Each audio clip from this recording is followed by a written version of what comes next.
건축 관련 기사를 보면 건축 지식은 없는데 보통 일반인들은 건축 지식이 없죠. 해본 적이 없으니까. 전원주택 건축을 업체 믿고 맡겼다가 그 봉변을 당했다. 이런 내용의 기사인데 내용을 보시면 관련 피해는 개인 건축주에 국한되지 않았다. 중소기업 역시 건축회사의 좋은 먹잇감이 됐다. 중소기업은 건축을 해봤나요? 예컨대 프랜차이즈 업체라든지 IT 업체라든지 이런 중소기업이 건축을 해봤냐고. 그래서 건축회사의 좋은 먹잇감이 됐다. 경기도 파주시에 본사를 두고 있는 외식 프랜차이즈 업체 A사는 문산읍에 본사 매장과 직원 휴식 공간으로 사용할 건물을 짓기 위해 지난 5월 킨텍스에서 열린 건축박람회를 찾았다. A사가 관계자가 전시장에 들어서자 한 업체의 대형 부스가 눈에 들어왔다. 킨텍스 가보신 분들은 아시죠? 전원주택 시공 1위 막 모델하우스까지 지어놓죠. 그리고 고객을 유니폼 입고 응대하는 모습을 볼 수 있는데 기억나시죠?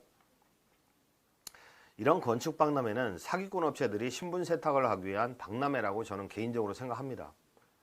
건축 박람회에서 건축 위험 관리에 대한 강의를 수년간 해왔지만 이 건축주들은 제 말은 잘 안 듣죠. 정말 예의 바르고 친절하고 있어 보이잖아요. 그러니까 믿는 거죠, 이 사람들이. A사는 해당 업체를 좀 더 알아봤다. 업체의 인터넷 홈페이지도 들어가 보고 설립자가 출간한 다수의 도서, 언론 보도 내용도 등 믿음을 갖기에 충분했다. 이 도서 보면 전문성이 떨어지는 그림만 잔뜩 있는 그러한 도서들이죠. A사는 내부 회의 검토를 거쳐 같은 달 30일 해당 업체와 건축면적 462제곱미터 3층 규모의 단독주택을 짓기로 하고 6억 1천만 원의 계약을 체결하고 다음날 계약금으로 6,100만 원을 송금했다. 업체는 2주 안에 설계를 제시하기로 하고 보통 그 설계 기획안을 제대로 만들려면 이 정도 걸립니다. 그 2주 안에 설계 기획안을 제대로 제시하고 건축주와 업체 실무진으로 구성된 단체 카톡방도 만들었다. 근데 약속된 날짜가 됐지만 연락은 없었다. A사는 단체 카톡방을 통해 먼저 연락을 취했다. 업체는 일주일 뒤로 미팅 일정을 연기해달라고 요청했고 A사는 이를 받아들였다. 이후 수차로 미팅을 가졌지만 업체가 제대로 된 설계안을 가져오지 못하면서 4개월의 기간이 흘렀다. 8월에 착공하겠다는 업체의 약속은 지켜지지 않은 것이다. 기가 막힌 거죠.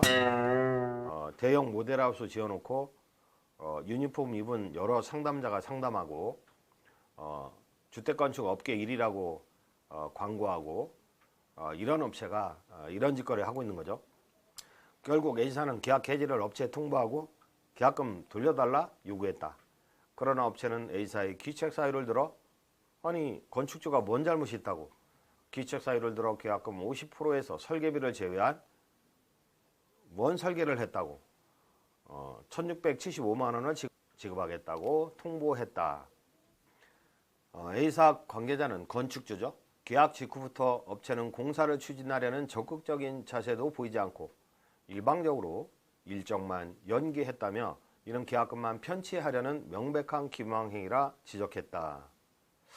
얼마나 많은 계약금을 받았겠습니까? 건축박람회 대형 부수에서 그거를 전부 편취하고자 하는 의도가 있었던 거죠. 이어 공사 수주 여건이 갖춰지지 않은 부실기업이 5개월 가까이 건축주를 유린한 것은 불순한 의도로밖에 볼 수 없다며 프로젝트에 직간접적으로 관여한 관계자, 건축 박람회 주최자 모두를 사기 혐의로 경찰에 고소했다고 밝혔다. 실익이 없는 짓이죠. 건축업체 관계자는 이 문제와 관련해 최근 A사 관계자를 만나 합의를 보았고 지급받은 계약금은 2번에 나눠 보내기로 했다며 A사 문제는 해결됐다고 해명했다.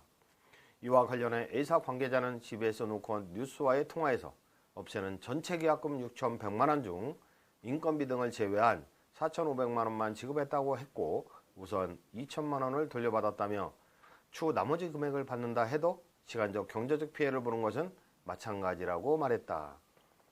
그래도 A사는 현명하게 대처를 한 거죠.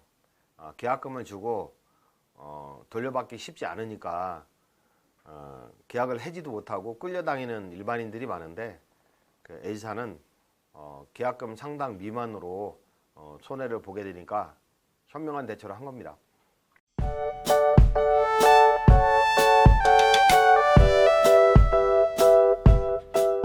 박람회를 찾아 계약했는데 주관사는 나 몰라라 당연합니다. 전원주택을 지으려는 사람들은 인터넷이나 건축박람회 등을 통해 업체를 찾는 것이 대부분이다. 주변 지인을 통해 소개를 받을 수 있지만 나만의 개성 있는 집을 원하기 때문이다. 디자인, 인테리어, 자재, 소품 등 건축 전반에 대한 관심도 높아 여러 건축박람회를 찾아 정보를 수집하는 등 발품 파는 노력도 마다하지 않는다. 이 건축주들의 그 행태를 보면 건축 박람회 등을 다니면서 그 여러 가지 정보를 수집하죠. 그래서 시공계약을 그 박람회에 참가한 업체와 시공계약을 하는 경우가 많은데 결과적으로 소규모 주택을 건축하면서 그 망가지는 경우가 많습니다.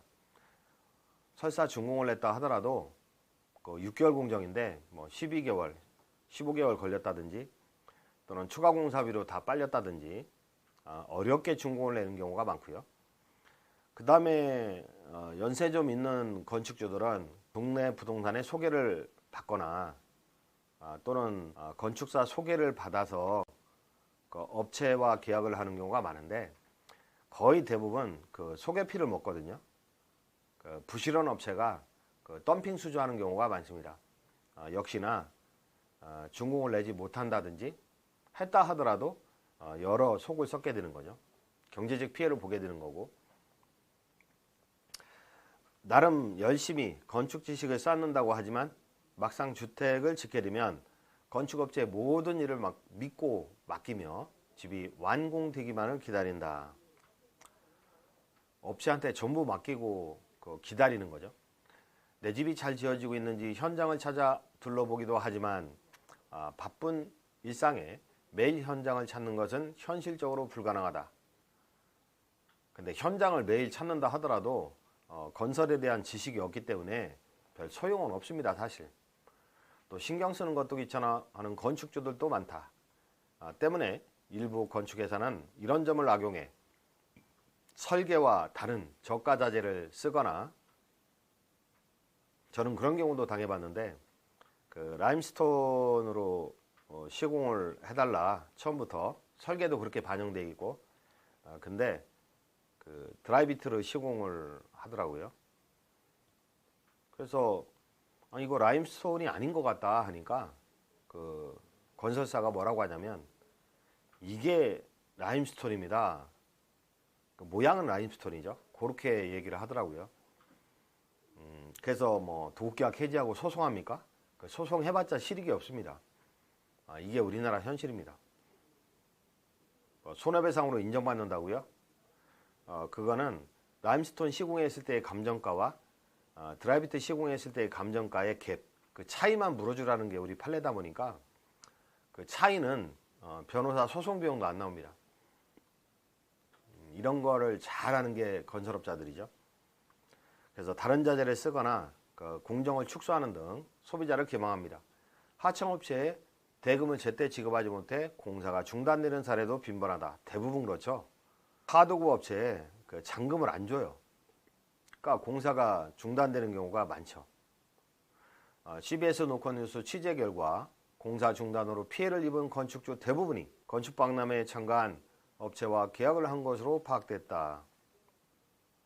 그 제보를 하는 사람들은 그래도 깨있는 사람들이죠. 박람회에 참가할 정도니까.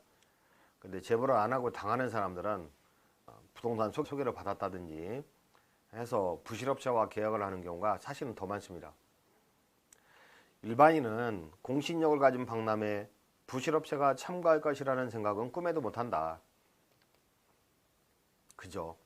저마다 업계 1위, 업계 1위, 최다 시공, 친환경 건축, 소비자 마음을 사로잡기 위한 홍보가 넘쳐난다. 다 거짓말이죠.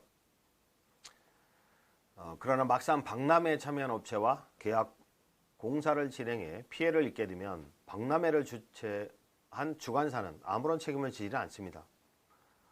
유명 건축 박람회에 참여했던 한 건축 회사의 경우 계약서에 따라 계약금으로 10% 받고요. 10억 공사다. 그러면 1억을 받고, 착공 시가 아니라 착공 미팅 시 40% 받고, 골조 완료 시 40% 받고, 그러면 골조까지 공정률은 20%니까 2억 미만으로 줘야 되는데 9억을 받아 챙기는 거죠. 완공 시 10% 순으로 대금을 지급받았다. 실제 이런 경우가 상당히 많습니다. 미리 땡겨 쓰기 위해서. 공사를 착공하기도 전에 전체 건축비의 50%를 지급받는 구조고, 예를 들어 3억 원의 주택을 짓는다고 가정하면 업체는 삽을 뜨기 전에 1억 5천만 원을 받아 챙겨서 다른 데 쓰는 거죠. 또 골조가 완성되면 건축주는 계약에 따라 40%를 추가로 지급한다. 보통 골조가 완성되면 전체 공정률의 약 50%가 진행된 것으로 보는데, 이런 기사가 잘못된 기사죠. 이거는 20%도 안 됩니다. 돈은 90%가 넘어간 것이다. 눈뜨고 코베인 셈이다. 10명의 건축주가 피해를 입었고, 제보 온 10명의 건축주가 피해를 입었고, 피해 금액도 20억 원이 넘는다. 그러니까 건축 박람회 한번 참가해서 땡기면 얼마나 많은 금액을 땡기겠습니까? 아직 파악되지 않은 건축주와 돈을 받지 못한 하청업체까지 포함하면 피해 규모는 더 클 것으로 예상이 된다. 이게 우리나라의 현실입니다. 계속 보시면 피해 건축주 조모 씨는 건축 피해를 입고 박람회 영업부장과 통화를 하니 도의적으로 죄송하다는 말만 했다. 공신력을 가진 박람회가 부실업체를 끌어들여 소비자 피해만 키우고 있다며 분통을 터뜨렸다. 부수를 빌려주면서 돈 장사하는데 책임을 지겠다는 약정을 하는 것도 아니고 계약의 당사자도 아니기 때문에 도의적 책임은 몰라도 법적 책임을 지는 건 아닙니다. 이와 관련해 박람회 주관사 측은 집에서 놓고 뉴스와의 통화에서 해당 업체를 담당하는 직원이 퇴사해 내용을 아는 사람이 없다고 밝혔다. 박람회 총괄 담당자를 연결해달라는 요청에는 지금 자리에 안 계시다. 연락을 주겠다고 했지만 연락은 오지 않았다.